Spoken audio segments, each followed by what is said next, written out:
Berikut ini akan kami tampilkan review dari pasukan elit dua negara yaitu Indonesia dengan Kopassusnya dan Malaysia dengan Grup Gerak Khasnya atau GGK. Menurut Anda siapakah yang terbaik dari kedua pasukan elit tersebut?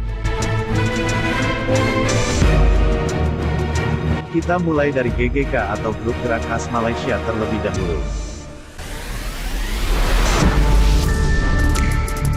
Grup Gerak Khas atau GGK adalah resimen pasukan khusus Angkatan Darat Malaysia yang mengenakan baret hijau dengan emblem harimau dan mempunyai moto cepat dan cergas. GGK bertugas melakukan misi atau operasi khusus seperti peperangan langsung, sabotase, kontraterorisme, dan pengumpulan informasi intelijen. Pasukan ini juga ahli dalam pertempuran hutan. Mereka mampu menyusup dari darat, laut dan udara.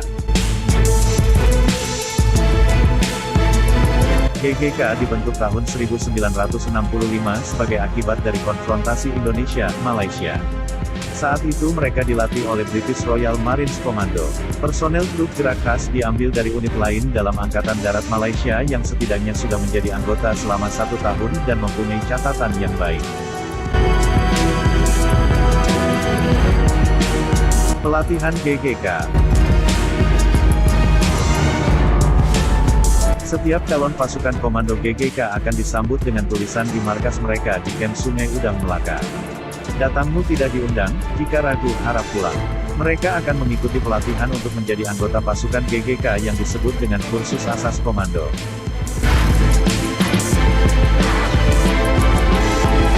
Tahap awal, para calon prajurit komando Malaysia akan menghadapi latihan dasar yang dinamakan pelatihan pemanas badan.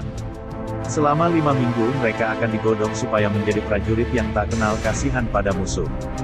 Di tahap awal mereka belajar menggunakan aneka senjata, bahan peledak, orientasi medan maupun meluncur dari tebing dan helikopter. Fisik mereka juga diforsir abis, lari lintas medan puluhan kilo dan cuma dapat waktu tidur 3 jam setiap hari. Latihan selanjutnya adalah survival atau ikhtiar hidup. Semua pasukan GGK dituntut jago bertahan hidup di segala medan dengan perbekalan ala kadarnya. Prajurit Grup Gerak Khas harus hidup dari tumbuh-tumbuhan dan berburu di hutan untuk menyambung hidup mereka. Selama 3 minggu calon anggota Grup Gerak Khas terus bergerak ke target yang ditentukan. Mereka harus tidur di bivak alam dan hanya dibekali parang dan tempurung kelapa untuk bertahan hidup. Selain di hutan, mereka juga berlatih survival di rawa. Dengan tubuh penuh lumpur calon prajurit komando harus tetap bertempur dan menghindari ular serta binatang buas lainnya. Setelah menempuh latihan gunung, hutan dan rawa laut, tibalah pada saat paling mengerikan selama pendidikan komando GGK yaitu pelatihan yang dinamakan Escape and Evasion atau ENE. Mula-mula para siswa komando melakukan serangan, setelah itu mereka harus meloloskan diri. Para pelatih akan memburu mereka sampai dapat. Jika tertangkap, para siswa komando akan dihajar habis-habisan. Mereka diperlakukan seperti tawanan perang yang tertangkap, mulai dipukuli, disetrum, hingga aneka siksaan harus diterima tanpa menyerah atau membocorkan rahasia. Jika lolos pelatihan ini barulah seorang prajurit layak menyandang brevet komando. Misi dan operasi yang dilakukan GGK. GGK telah melakukan berbagai operasi dan misi yang sukses di sepanjang sejarahnya yaitu di awal-awal berdirinya, mereka diterjunkan untuk menumpas pemberontakan komunis di hutan-hutan Malaysia. GGK juga dikirim dalam berbagai misi di bawah bendera PBB dan salah satu misi yang terkenal dan heroik dari GGK adalah ketika menyelamatkan Ranger Amerika yang terjebak dalam perang di Mogadishu, Somalia tahun 1993. Kopassus.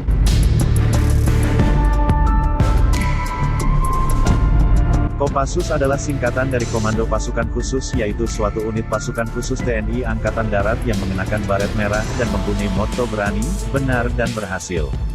Kopassus juga mempunyai himne, lebih baik pulang nama daripada gagal di medan laga.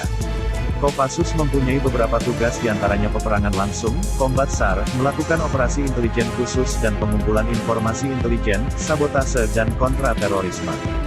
Kopassus dibentuk tahun 1952 di mana komandan pertamanya saat itu adalah Ijon Jandy yang merupakan mantan Kapten KNI Belanda kelahiran Kanada. Kopassus terdiri dari beberapa unit yaitu Grup 1 dan 2 merupakan para komando, Grup 3 Sandi Yuda yang merupakan unit intelijen dan Satuan 81 Kopassus yang merupakan satuan penanggulangan teror.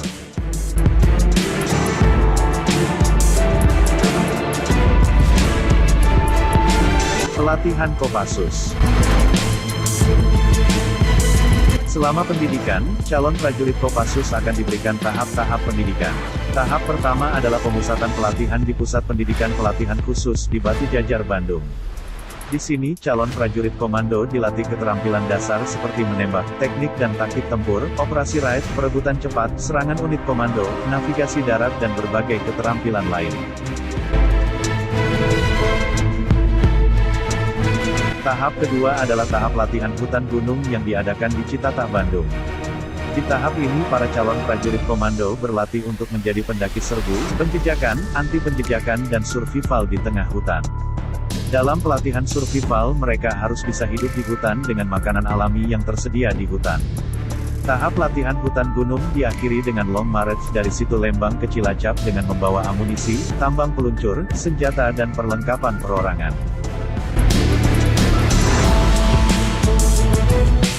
Selanjutnya, calon prajurit komando berinfiltrasi melalui rawa laut. Di tahapan ini, materi latihan meliputi navigasi laut, survival laut, pelolosan, renang ponco dan pendaratan menggunakan perahu karet. Para calon prajurit komando harus mampu berenang melintasi selat dari Cilacap ke Nusa Kambangan. Dan latihan di Nusa Kambangan merupakan latihan tahap akhir yang kadang disebut dengan Minggu Neraka. Pelatihan yang paling berat adalah materi latihan yang disebut pelolosan, dan kamp tawanan.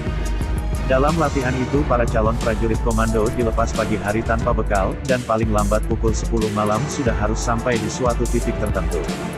Selama pelolosan, mereka harus menghindari segala macam rintangan alam maupun tembakan dari musuh yang mengejar. Kalau ada yang tertangkap maka akan diinterogasi dan disiksa layaknya dalam perang oleh para pelatih yang berperan sebagai musuh untuk mendapatkan informasi. Untuk siswa yang tidak tertangkap bukan berarti mereka lolos dari neraka. Mereka pun harus kembali ke kamp untuk menjalani siksaan dan selama 3 hari menjalani latihan di kamp tawanan. Dalam kamp tawanan ini semua siswa akan menjalani siksaan fisik yang nyaris mendekati daya tahan manusia.